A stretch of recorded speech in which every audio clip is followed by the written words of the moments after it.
నరులు ఎనలేని నీ మంచితనమును పొగడుదురు, నీ కరుణను ప్రస్తుతింతురు. 145వ కీర్తన 7వ వచనము. ఈరోజు తల్లి తిరుసభ సామాన్యకాల 14వ ఆదివారాన్ని జరుపుకుంటుంది. ఈనాటి సువిశేషమే మనకు ప్రధానమైనటువంటి ధ్యానాంశంగా కనిపిస్తుంది. ఎన్నో నిగూఢమైనటువంటి సత్యాల్ని, లోతైనటువంటి అంశాలను మనకు బోధిస్తుంది. ఈనాటి పరిశుద్ధ గ్రంథ పట్టణాల యొక్క నేపథ్యాన్ని మనం తెలుసుకుందాం. మొదటి పట్టణము జకరియా ప్రవక్త గ్రంథము 9వ అధ్యాయము 9వ వచనం నుండి 10వ వచనం వరకు. ఈ భాగము, ఈ వచనాలు మనందరికీ కూడా పరిచితమే. మ్రారికొమ్మల ఆదివారం రోజున మనం ఇది చదువుతూ ఉంటాం. అదిగో నీ రాజు నీ చెంతకు వచ్చుచున్నాడు, ఆయన నీతిపరుడును దీనుడును అయి గాడిద పైనను గాడిద పిల్ల పైనను ఎక్కివచ్చును. బైబిల్ గ్రంథంలో జకరియా ప్రవక్త యొక్క కాలము సుమారు క్రీస్తు పూర్వము 515-520 ఆ సమయంలో జరిగింది. దీన్ని రెండవ దేవాలయ కాలము అని పిలుస్తూ ఉంటారు, that period of the second temple. ఈ కాలంలో ప్రవాసానికి బానిసలుగా కొనుక్కోబడినటువంటి ఇశ్రాయేలీయులందరూ తిరిగి వాళ్ళ యొక్క స్వదేశానికి, వాగ్దాన భూమికి వాళ్ళు తిరిగి వచ్చారు. అయినా కూడా వాళ్ళ జీవితాల్లో ఒక లోటుగా మిగిలిపోయినటువంటి ప్రధానమైనటువంటి అంశాలు చాలా ఉన్నాయి. వాటిలో మొదటిది దేవాలయం యొక్క వైభవము, రెండవది దివ్య మందసము కనబడకపోవడం, మూడవది ఒక రాజు వాళ్ళకి లేకపోవటం, దీని తరువాత మరలా చరిత్రలో వాళ్ళు స్వయం పరిపాలన అంటూ చేయలేకపోవడం. ఇలాంటి పరిస్థితుల్లో జకరియా ప్రవక్త దేవుని యొక్క వాక్యాన్ని వాళ్ళకు ప్రకటిస్తూ, మీరు ఎదురు చూడవలసింది దావీదు రాజు కోసమే, కానీ ఎలాంటి రాజు రాబోతున్నాడు అంటే దీనుడిగా రాబోతూ ఉన్నాడు, గుర్రంపై కాదు గాడిదపై వస్తూ ఉన్నాడు అని తను ప్రవచిస్తూ ఉన్నాడు. ఇక్కడ గాడిదను ఉపయోగించడానికి 2-3 అర్థాలను మనం అన్వయించుకోవచ్చు. మొదటిది, మనకు వాక్యమే చెబుతున్నట్లుగా అది వినమ్రతకు లేదా తగ్గింపుకు, దీనత్వానికి అది నిదర్శనం. రెండవది, అప్పటి రాజులు లేదా ఎవరైనా ఒక సందేశాన్ని మోసుకొని వెళ్ళేవాళ్ళు 2 రకాల జంతువులను ఉపయోగించేవాళ్ళు. మొదటి జంతువు గుర్రము. గుర్రాలను యుద్ధం కోసం, ఆత్మ సంరక్షణ కోసం, హింస కోసం, త్వరగా ఎక్కడికైనా వెళ్ళడం కోసం వీటిని ఉపయోగించేవాళ్ళు. ఒక రాజు గుర్రం మీద వస్తూ ఉన్నాడు అంటే యుద్ధానికి వెళ్ళి రావటం కానీ, యుద్ధానికి వెళ్ళటం కానీ జరుగుతూ ఉండేది. రెండవ జంతువు గాడిద. గాడిద మీద రాజు ప్రయాణం చేసి వెళుతున్నాడు అంటే సంధి కోసం వెళుతూ ఉన్నాడు, యుద్ధం చేయడానికి కానీ లేదా హింసకు కానీ పాల్పడకుండా సంధి కోసం, శాంతి కోసం వెళుతూ ఉన్నాడు అని దీని అర్థం. ఈ రెండిటితో పాటు గాడిదను ఉపయోగించడాన్ని ఇంకో కోణంలో కూడా మనం అర్థం చేసుకోవచ్చు. యేసుక్రీస్తు కాలంలో గుర్రం మీద వెళుతూ ఉన్నప్పుడు కొన్ని ప్రదేశాల్లో మాత్రమే వెళ్ళగలిగేవాళ్ళు, కానీ గాడిద మీద వెళితే మాత్రం అన్ని చోట్లకే ప్రయాణించగలిగేవాళ్ళు. అది ఇసుక ప్రాంతమైనా, మెట్ట ప్రాంతమైనా, లేదా కొండలు గుట్టలు ఉన్న చోటైనా గాడిద యొక్క కాళ్ళు చాలా చిన్నగా ఉండటం వల్ల, ఎక్కువ బరువు మోయడానికి ఆస్కారం ఉండటం వల్ల గుర్రం వెళ్ళలేని చోట్లన్నిటికీ కూడా గాడిద వెళ్ళగలిగేది.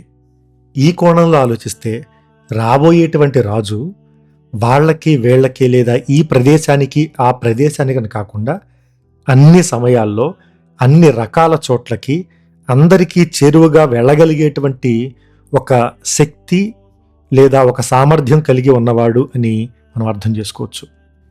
ఈనాటి భక్తి కీర్తన 145వ కీర్తన. మొదటి పఠనంలో మనం ఏ రాజు రాబోతూ ఉన్నాడు అని మనం చదువుకున్నామో ఆ రాజు ఎలాంటి వాడు అనేది ఈ భక్తి కీర్తన మనకు వివరిస్తుంది. తనకుండేటువంటి లక్షణాలు ఏంటో మనకు చెబుతూ ఉంది. కరుణ కలిగిన వాడు అని. కరుణ అనేటువంటి మాట దేవుణ్ణి వర్ణించటానికి, దేవునికి ఇశ్రాయేలీయుల పట్ల ఉండేటువంటి భావనను వర్ణించటానికి ఉపయోగించేవాళ్ళు. ఈ మాట విన్నప్పుడు మూల భాషలో హెసెద్ అనేటువంటి మాట ఉపయోగించినప్పుడు ఒక తల్లికి బిడ్డ పట్ల ఉండేటువంటి కనికరము లేదా కరుణను ఇది గుర్తుకు తీసుకుని వచ్చేది. ఈ కీర్తన దేవుణ్ణి వర్ణించేటువంటి విధానం నిర్గమకాండము 34వ అధ్యాయము 6వ వచనం నుండి 9వ వచనం వరకు మనకు స్ఫురణకు తెస్తుంది.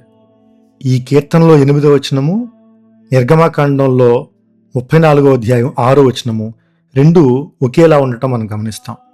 సులభముగా కోపపడువాడు కాదు, కరుణామయుడు, కృపామయుడు అని. ఈనాడు మనకివ్వబడినటువంటి రెండో పఠనము పునీత పౌలు గారు రోమీయులకు రాసిన లేఖ 8వ అధ్యాయము 9వ వచనము మరియు 11వ వచనం నుండి 13వ వచనం వరకు. ఈ లేఖలో రెండు స్పష్టమైనటువంటి పరస్పర విరుద్ధమైనటువంటి మాటల గురించి పౌలు గారు వర్ణిస్తూ ఉంటారు. ఆత్మ, శరీరము. ఈ రెండు పదాలని కేవలము మన భౌతిక శరీరము అని మాత్రమే కాకుండా ప్రపంచము, ప్రాపంచిక శక్తులు, ప్రపంచ జీవన విధానము, వీటన్నిటినీ కూడా మనం శరీరంగా భావించాలి. దేవుడు, దేవుని యొక్క కృప, పవిత్రాత్మ యొక్క శక్తి, వీటన్నిటినీ మనం ఆత్మగా భావించాలి. రోము నగరంలో ఉన్న సంఘానికి పౌలు గారు చెప్పేటువంటి సందేశం, మీరు శరీరానుసారం జీవించటం అనేది సరికాదు, ఆత్మానుసారంగా మీరు జీవించాలి అనేటువంటి ఒక బలమైన సందేశాన్ని వారికి చెబుతూ ఉన్నారు.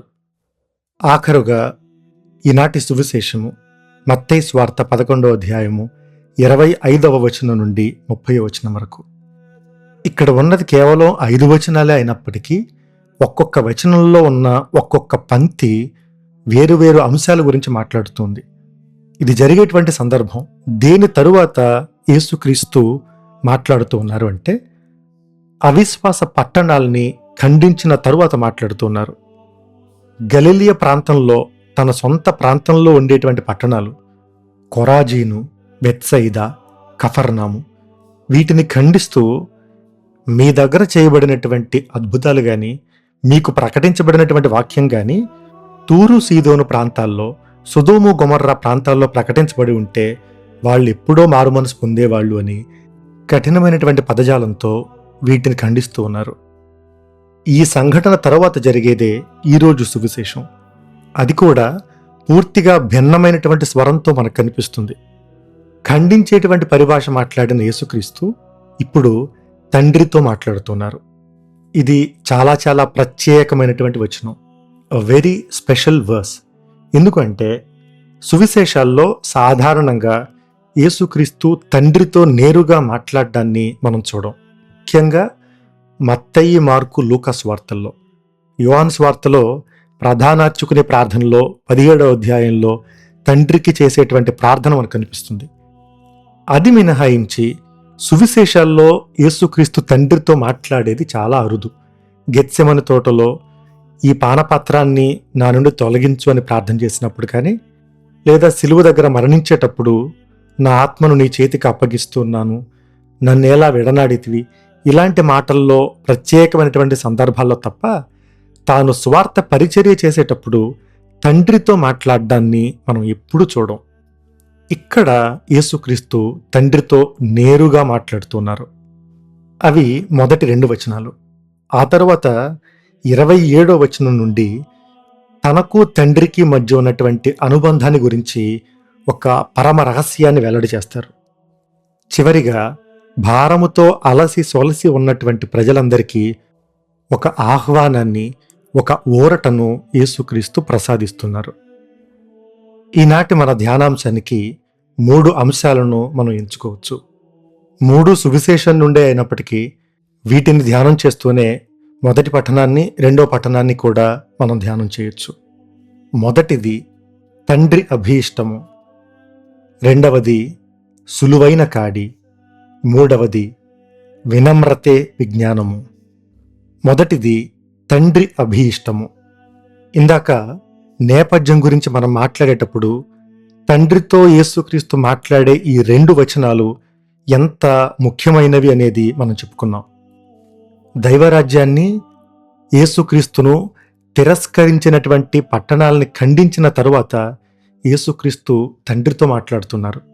ఏమని మాట్లాడుతున్నారంటే, పరలోకమునకు భూలోకమునకు అధిపతివైన తండ్రి. ప్రార్థన మొదలుపెట్టేటప్పుడు ఈ పదాలను ఉపయోగించటం దాదాపు మనం ఒక ఫార్ములాగా భావించవచ్చు. మనం విశ్వాస సంగ్రహాన్ని చెప్పేటప్పుడు కూడా పరలోకమును భూలోకమును సృష్టించిన అని మొదలు పెడతాం.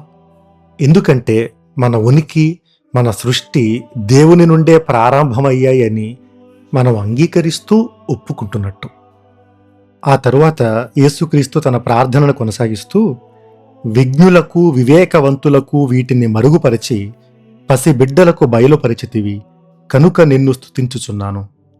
ఈ వచనాన్ని బైబిల్ పరిభాషలో జొనైన్ థండర్ బోల్ట్ అని అంటారు. అంటే యోహాను సువార్త పిడుగు అని అర్థం. దానికి కారణం, ఇటువంటి భాష కేవలం మనకు యోహాను సువార్తలోనే కనిపిస్తుంది. చాలామంది బైబిల్ గ్రంథం మీద సరైన అవగాహన లేని వాళ్ళు లేదా ఇతర మతస్థులు చేసేటువంటి ఒక వాదన ఏంటి అంటే, యేసుక్రీస్తు ఇప్పుడు ఎక్కడ కూడా నేనే దేవుణ్ణి అని చెప్పలేదు, ఆయన కేవలం ఒక ప్రవక్త, లేదంటే మనుషుల కంటే ఎక్కువ, దేవుడి కంటే తక్కువ, ఇలాంటి మాటలు మాట్లాడుతూ ఉంటారు. ఇంకొంతమంది అంటారు, యేసుక్రీస్తు యోహాను సువార్తలో మాత్రమే తాను దేవుడిగా తనను తాను వర్ణించుకుంటారు, మత్తయి మార్కు లూకాలో అలాంటి పదజాలం మనకు కనిపించదు, కాబట్టి యేసుక్రీస్తు దేవుడు కాదు అని కూడా వాదిస్తూ ఉంటారు. అలాంటి వాళ్ళకి ఈ 2 వచనాలు సరైనటువంటి సమాధానం చెప్తాయి. ఈ వచనంలో యేసుక్రీస్తు మరుగుపరచి బయలుపరచి అని 2 మాటలను ఉపయోగిస్తున్నారు. గ్రీకు భాషలో క్రిప్తోస్, అపోకలిప్తో అనేటువంటి 2 పదాలు మనకు కనిపిస్తాయి. మనకు తెలిసిన పదాలే ఇవి. ఈ మధ్య మనకు తరచూ వినిపించేటువంటి పదం క్రిప్టో కరెన్సీ అనేటువంటి మాట. క్రిప్టో అంటే దాచబడిన లేదా మరుగు చేయబడిన, కనిపించని అని అర్థం. అలాగే చాలా చోట్ల దేవాలయాల కింద భాగాన్ని క్రిప్ట్ అని పిలుస్తూ ఉంటారు, అంటే దాచబడినది అని అర్థం. 2వ పదం అపోకలిప్తో. బైబిల్ గ్రంథంలో ఆఖరు గ్రంథమైనటువంటి దర్శన గ్రంథాన్ని అపోకలిప్స్ అని పిలుస్తూ ఉంటారు, అంటే తెలియచేయబడిన లేదా దర్శనం చేయబడిన అని అర్థం. ఇంగ్లీష్లో రివీల్ లేదా రెవల్యూషన్ అని పిలుస్తూ ఉంటారు. మరుగు చేయబడేదేంటి, దాచబడేదేంటి, తిరిగి తెలియపరచబడేది, విశదపరచబడేది ఏంటి? ఒక పరమరహస్యం. ఈ పరమరహస్యం దైవత్వము అనేటువంటి పరమరహస్యం ఎవరికి అది మరుగుపరచబడుతుంది అంటే, విజ్ఞులుగా ఆలోచించేవాళ్ళు, దేవుణ్ణి తమ తెలివితేటలతో అర్థం చేసుకోగలము అని భావించే వాళ్ళకి దేవుడు తనను తాను మరుగుపరుచుకుని, ఎవరికి తనను తాను విశదపరుచుకుంటున్నారు అంటే పసిబిడ్డలకు. అలాంటి వాళ్లకు మాత్రమే దేవుడు తనను తాను తెలియపరుచుకుంటూ విశదపరుచుకుంటూ ఉన్నాడు. అందుకు కాను యేసుక్రీస్తు తండ్రిని స్తుతిస్తూ, అవును తండ్రి, ఇది నీ అభీష్టము, ఘనమైనటువంటి నీ చిత్తానికి ఇలా చేయటమే ఇష్టపూర్వకంగా ప్రీతిపాత్రంగా ఉండింది అని చెబుతూ ఉన్నారు. ఇది ప్రార్థన. ఇది ముగిసిన వెంటనే యేసుక్రీస్తు కుమారుడు, తండ్రి అనేటువంటి పదాల గురించి, వాళ్ళిద్దరి మధ్య ఉండేటువంటి అనుబంధాన్ని గురించి మాట్లాడుతున్నారు. తండ్రి తప్ప మరెవ్వరునూ కుమారుని ఎరుగరు. మత్తయి సువార్తలో యేసుక్రీస్తు ఎవరు అనేటువంటి ప్రశ్నకు అనేక సమాధానాలు, అనేక ఊహాగానాలు, ఒక అస్పష్టత, అయోమయం అనేది నెలకొని ఉంటుంది. స్నాపకుడుగు యోహాను అని, ఏలియా అని, ఇర్మియా అని, ప్రవక్తలని, ఇలా రకరకాలుగా యేసుక్రీస్తు ఎవరు అని వాళ్ళు అనుకుంటూ ఉంటారు. ఇదంతా మనకు 5 అధ్యాయాల తర్వాత మత్తయి సువార్త 16వ అధ్యాయము 13వ వచనం నుండి 20వ వచనం వరకు మనకు ఆ తరువాత తెలియజేయబడుతుంది. అక్కడ పేతురుతో యేసుక్రీస్తు మాట్లాడుతూ, నీకు ఇది తెలియచేసింది నా తండ్రి అని చెప్తారు. దానికి మూలం ఈరోజు సువిశేషంలో ఈ వచనము, తండ్రి తప్ప మరెవ్వరూ కుమారుని ఎరుగరు. ఇది కేవలం నాణానికి ఒకవైపు మాత్రమే. ఇంకోవైపు తరువాత వాక్యం, కుమారుడు తప్ప మరెవ్వరునూ తండ్రిని ఎరుగరు. ఇది మరింత ప్రమాదకరమైనటువంటి, గంభీరమైనటువంటి ఒక ప్రకటన. నేను ఎవరు అనేది తండ్రికి తప్ప ఎవరికీ తెలియదు అనటం అది అంత ప్రమాదకరమైనది కాదు, కానీ తండ్రి ఎవరు అనేది నాకు తప్ప ఇంకెవ్వరికీ తెలియదు అనటం అది ప్రమాదకరం. ఎందుకంటే సృష్టి ఆరంభం నుండి అబ్రహాము పిలుపు మొదలుకొని రక్షణ చరిత్ర అంతా కూడా యావే దేవుడు ఎవరు అనేది ప్రత్యక్షంగానో పరోక్షంగానో ఇశ్రాయేలీయులు అనుభవిస్తూనే ఉన్నారు. రక్షకుడు, విమోచకుడు, క్షమించేవాడు, కోపపడేవాడు కాదు, కనికరము గలవాడు, ఇవన్నీ కూడా ఉన్నాయి. మరి తండ్రి ఎవరు అనేది నాకు తప్ప, అంటే కుమారుడికి తప్ప ఎవరికీ తెలియదు అని యేసుక్రీస్తు ఎందుకంటూ ఉన్నారు? ఇక్కడ యేసుక్రీస్తు మాట్లాడుతుంది సృష్టికర్త అయినటువంటి తండ్రిని గురించి కాదు, సృష్టికి పూర్వము ఉన్నటువంటి తండ్రిని గురించి. ఇది త్రియేక దేవుని పరమ రహస్యం గురించి. నిజమే, దేవుడు సృష్టికర్త, రక్షకుడు, క్షమించేవాడు, కనికరము కలిగినవాడు, ఇవన్నీ కూడా మనిషి సృష్టించబడిన తరువాత మానవరీత్యా మానవుని యొక్క కోణంలో రక్షణ ప్రణాళికలో స్థాపించబడినటువంటి ఒక అనుబంధాలు. God in relation to humanity. అలా కాకుండా దేవుడు తనంతట తానుగా సృష్టికి పూర్వము ఎలా ఉన్నారు, ఎవరు, ఏంటి అనే సత్యము కుమారునికి తప్ప మరెవ్వరికీ తెలియదు. అప్పటికి పవిత్రాత్మ ఇంకా వాగ్దానం చేయబడలేదు కాబట్టి కుమారునికి మాత్రమే తెలుసు అని యేసుక్రీస్తు చెబుతున్నారు. కాబట్టి యేసుక్రీస్తు కేవలం పవిత్రమైన ఒక మనిషి లేదా ఒక మంచి బోధకుడు, ఒక ప్రవక్త అనేటువంటి మాటలకు ఎలాంటి తావు లేదు. ఎందుకంటే ఆయన కేవలం ఒక రక్షకుడు, కేవలం ఒక క్రీస్తు, ఒక మెస్సయ్య కాదు. వీటన్నిటికంటే కూడా ఆయన ఎవరు అంటే త్రిత్వైక సర్వేశ్వరుల్లో ఒక వ్యక్తి, కుమారుడు. తండ్రి అంటే సృష్టికర్తగా కాకుండా పితా, పుత్ర, పవిత్రాత్మ అనేటువంటి పరమ రహస్యంలో ఒక వ్యక్తిని, తన తండ్రిని యేసుక్రీస్తు సంబోధిస్తూ మాట్లాడుతూ ఉన్నారు. ఇది చాలా బలమైనటువంటి ఒక సందేశం. యోహాను సువార్తలో నేనే మార్గమును అని చెప్పేటువంటి మాట, నా ద్వారా తప్ప ఎవడునూ తండ్రి వద్దకు రాలేడు అనేటువంటి మాట, వాటికి ఇది ఏమాత్రం తక్కువ కాదు, ఏమాత్రం తీసిపోదు. అందుకే గలిలియ వాసులు, కొరాజీనుపురం వాళ్ళు, కఫర్నాముపురం వాళ్ళు, వాళ్ళందరూ యేసుక్రీస్తును తిరస్కరిస్తున్నారు అంటే వాళ్ళు తిరస్కరిస్తుంది ఒక క్రీస్తును, రక్షకుని, మెస్సయ్యాను మాత్రమే కాదు, స్వయాన వాళ్ళు దేవుని తిరస్కరిస్తున్నారు. అందుకే యేసుక్రీస్తును తిరస్కరిస్తే మరుగవుతుంది తండ్రి కూడా. ఎందుకు అంటే పిత, పుత్ర, పవిత్రాత్మ అనేటువంటి మహాత్రిత్వము ఒక పరమ రహస్యము, విడదీయలేనటువంటి, విడివిడిగా చూడలేనటువంటి ఒకే పరమ రహస్యము.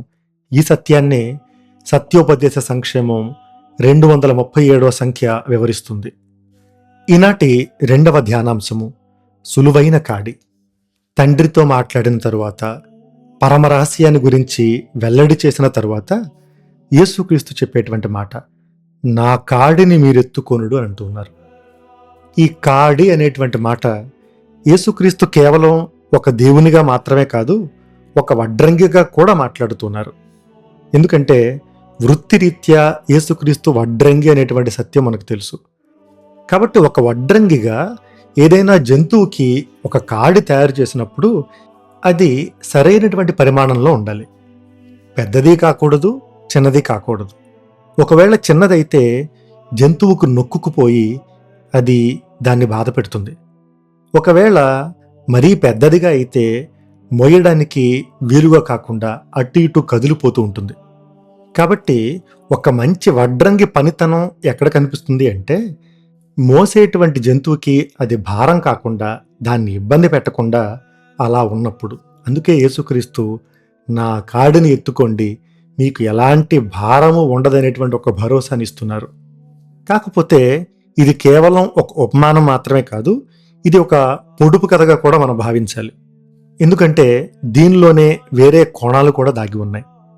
ఉదాహరణకు మత్తయి సువార్త 23వ అధ్యాయం 4వ వచనాన్ని మనం చదివితే యేసుక్రీస్తు ఇలా అంటూ ఉన్నారు, వారు మోయ సాధ్యము కాని భారములను ప్రజల భుజములపై మోపుదురే కాని ఆ భారములను మోయువారికి సాయపడుటకు తమ చిటికెన వ్రేలైనను కదపరు అని ధర్మశాస్త్ర బోధకులు, పరిసయ్యుల గురించి మాట్లాడుతున్నారు. ఇక్కడ భారము అంటే జంతువులు మోసేటువంటి భారం కాదు, మరేంటి? మోషే యొక్క ధర్మశాస్త్రం. మోషే ధర్మశాస్త్రాన్ని ప్రజల మీద బలవంతంగా మోపుతూ వాళ్ళు పాటించడానికి వీలులేనంతగా వాళ్ళ జీవితాలను ఇబ్బంది పెట్టేటువంటి ఒక కాడిని ధర్మశాస్త్ర బోధకులు తయారు చేస్తున్నారు. యేసుక్రీస్తు ఏమంటున్నారంటే, ఈ కాడిని మీరు మోస్తే అది మీకు భారంగా మారుతుంది. ఈ ధర్మశాస్త్రం అనేది మీ జీవితాలకి సరిపడింది కాదు. దానికి బదులుగా నా కాడిని మీరెత్తుకొనుడు. నా కాడి అంటే నా ధర్మశాస్త్రము, నా బోధన మీరు తీసుకోండి. అది మీకు బరువుగా అనిపించదు, అది మిమ్మల్ని ఇబ్బంది పెట్టదు. అప్పుడు మీరు మీ ఆత్మలందు విశ్రాంతి పొందుదురు. చెయ్యాలి అని చెప్పేది మోషే ధర్మశాస్త్రం. ఎందుకు చెయ్యాలో వివరించేది యేసుక్రీస్తుని బోధన. ఇది చెయ్యకపోతే నువ్వు శిక్షకు గురవుతావు అని చెప్పేది మోషే ధర్మశాస్త్రం. ఇది చేస్తే నువ్వు తండ్రి చెంతకు వెళ్ళగలుగుతావు అని చెప్పేది యేసుక్రీస్తుని యొక్క బోధన. హృదయ కాఠిన్యమును బట్టి ఇవ్వబడింది మోషే యొక్క ధర్మశాస్త్రం. క్రీస్తుని యొక్క వినమ్ర హృదయాన్ని బట్టి ఇవ్వబడింది యేసుక్రీస్తుని యొక్క బోధన. చెడును నియంత్రించడానికి చేయబడింది మోషే ధర్మశాస్త్రం. దైవరాజ్య ప్రకటన ద్వారా అందరినీ దేవుని బిడ్డలుగా చేయడానికి ప్రకటించబడింది యేసుక్రీస్తుని యొక్క బోధన. ఆ తర్వాత అంటూ ఉన్నారు, నా కాడి సులువైనది, నా బరువు తేలికైనది అంటూ ఉన్నారు. బరువు తేలికగా ఎలా ఉంటుంది? కాడి సులువుగా ఎలా ఉంటుంది? ఇదేం అర్థం చేసుకోవడానికి అంత కష్టమైందేం కాదు. అందరూ డాక్టర్లే, కానీ చేసే చిన్న ఇంజెక్షన్ దగ్గర నుండి పెద్ద ఆపరేషన్ వరకు కొంతమంది డాక్టర్ల దగ్గరికి వెళ్ళడానికి ఎందుకు ఇష్టపడుతూ ఉంటారు? అందరూ టీచర్లే, కానీ ఎంత కష్టతరమైనటువంటి విషయాన్నైనా సులువుగా అర్థమయ్యేటువంటి విధంగా వివరించేటువంటి ఉపాధ్యాయుల దగ్గర చదవడానికి ఎందుకు విద్యార్థులు ఇష్టపడతారు? అందరూ ఉద్యోగాలు చేస్తూ ఉంటారు, కానీ కొంతమంది కింద పనిచేసేటప్పుడు ఎలాంటి ఒత్తిడి అనిపించదు. ఎంత పనిచేసినా కూడా బలవంతంగా చేయించుకుంటున్నట్టు అనిపించదు. ఎందుకు ఈ తేడా? ఎందుకు ఈ వ్యత్యాసం? అది పనిలో కాదు, విధానంలో ఉంటుంది. చాలామంది అమ్మగారులను, ఫాదర్లను అడుగుతూ ఉంటారు, మా జీవితాల్లో విధేయత కానీ, విరక్తత్వం కానీ, బ్రహ్మచర్యం కానీ ఇవి చాలా కష్టమైనవి కదా అని. అవి కష్టంగా అనిపిస్తాయి. ఎప్పుడు గర్వంగా ఉన్నవాడికి విధేయించటం కష్టం. అదే తగ్గింపు ఉంటే విధేయించటం సులభమే. నా విరక్తత్వానికి అడ్డుపడేది అత్యాశ. అదే సంతృప్తికరమైనటువంటి జీవితాన్ని జీవించటం నేర్చుకుంటే పేదరికంలో బ్రతకటం అనేది కష్టమేమి కాదు. బ్రహ్మచర్యం లేదా పెళ్లి చేసుకోకపోవడం అనేది ఎప్పుడు కష్టం అనిపిస్తుంది అంటే, ఏక మనస్కులంగా నా ధ్యాస, నా దృష్టి, నా శక్తి ఇవన్నీ దేవుని మీద లగ్నమయ్యి లేకపోతే అప్పుడు కష్టం. భార్య భర్త వాళ్ళిద్దరూ మూడో వ్యక్తికి తావివ్వకుండా ఒకరి మీద ఒకరు ప్రేమ కలిగి ఉంటే అది కష్టమేమీ కాదు. ఈ వచనంలో కాడి అంటే నేరుగా సిలువ అనే అర్థం కంటే కూడా యేసుక్రీస్తుని యొక్క జీవన విధానం, ఆయన బోధన, వీటన్నిటినీ సంగ్రహంగా మనం చూడగలగాలి. సులువైన కాడి అనేటువంటి ధ్యానాంశాన్ని అర్థం చేసుకోవడానికి ఒక అద్భుతమైన తాళపు చెవి ఒకటి ఉంది. అది కథోలికా తాళపు చెవి. ఎందుకంటే కేవలం ఇది కథోలికా బైబిల్ గ్రంథంలో మాత్రమే మనకు కనిపిస్తుంది. శిరాపుత్రుడైన యేసు జ్ఞాన గ్రంథము 51వ అధ్యాయము 26, 27 వచనాలు. ఈరోజు సువిశేషంలో మనకు కనిపించేటువంటి మాట శ్రమ, భారము, నేర్చుకొనుడు, విశ్రాంతి, కాడి. ఈ 4-5 మాటలో కూడా బైబిల్ గ్రంథంలో వేరొక్క చోట మాత్రమే మనకి ఇవన్నీ ఉపయోగించబడ్డాయి. శిరాపుత్రుడైన యేసు జ్ఞాన గ్రంథము 51వ అధ్యాయము 23వ వచనం నుండి 27వ వచనం వరకు.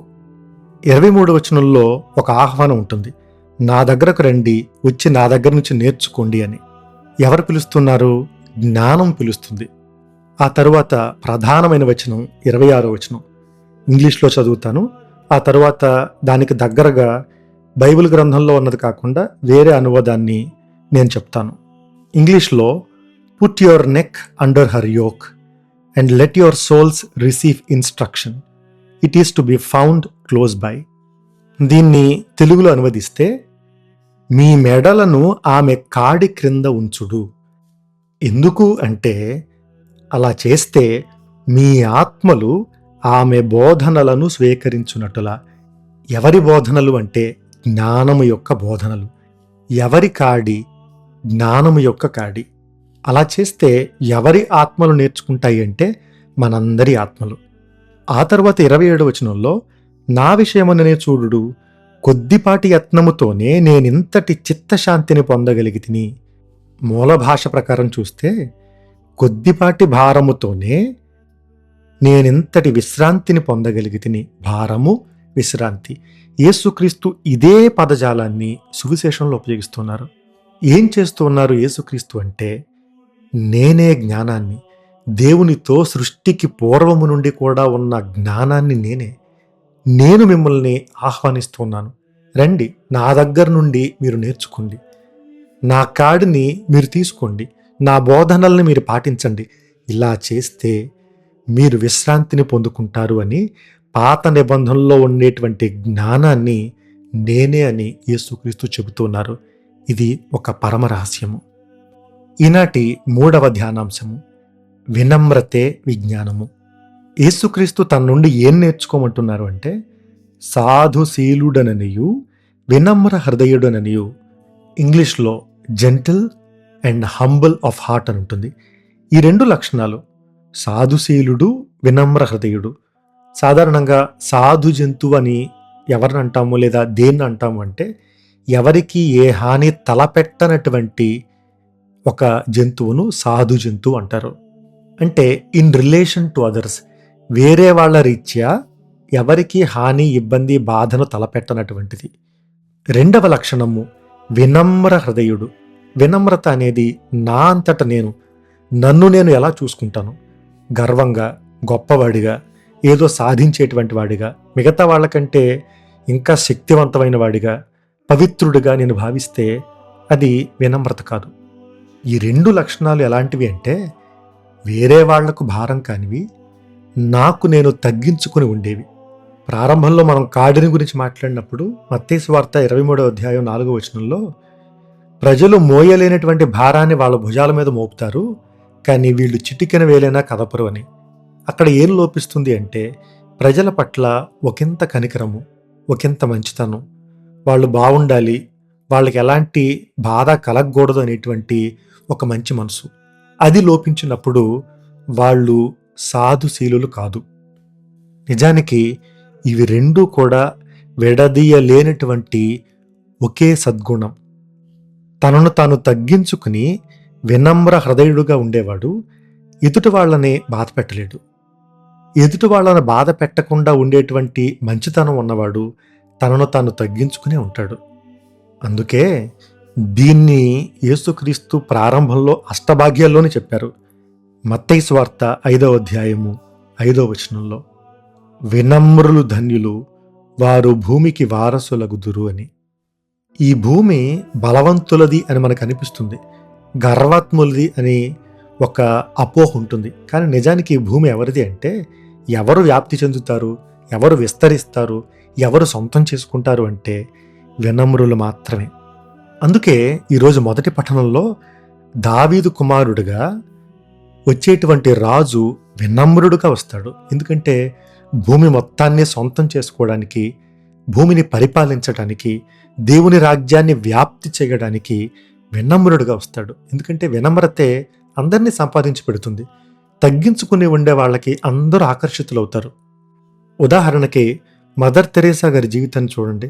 గొప్ప గొప్ప కార్యాలు సాధించటం వల్ల కాదు, తనకు ఉన్నటువంటి తగ్గింపును చూసి అందరూ ఆకర్షితులయ్యేవాళ్ళు. అలా వినమ్రత ఉంది కాబట్టే భూమికి వారసులవుతారు. భూమంతా కూడా వాళ్ళదే అవుతుంది. భూమి మీద ఉన్న ప్రజలందరూ కూడా ప్రేమిస్తారు. వినమ్రత మొదట్లో చేతగానితనంలా కనిపిస్తుంది, కానీ అది గెలుచుకున్నంతమంది మనుషుల్ని మరే సుగుణం కూడా గెలుచుకోదు. అది ఆకర్షించినంత బలంగా ఇంకే శక్తి కూడా ఎవరిని ఆకర్షించదు. ఈరోజు 2వ పట్టణంలో పౌలు గారు చెప్పేటువంటి మాటల్లో శరీరము, ఆత్మ, ఈ రెండిటి మధ్య ఉండేటువంటి పరస్పర వైరుధ్యాన్ని ఎలా జయించాలి అంటే ఆత్మానుసారంగా మనం జీవించటం ద్వారా. చివరిగా సత్యోపదేశ సంక్షేమంలో 2015వ సంఖ్య ఏం చెబుతుందో చూద్దాం. పరిపూర్ణత మార్గం శిలువ మార్గం గుండా వెళుతుంది. త్యజింపు ఆధ్యాత్మిక పోరాటం లేకుండా పవిత్రత లేదు.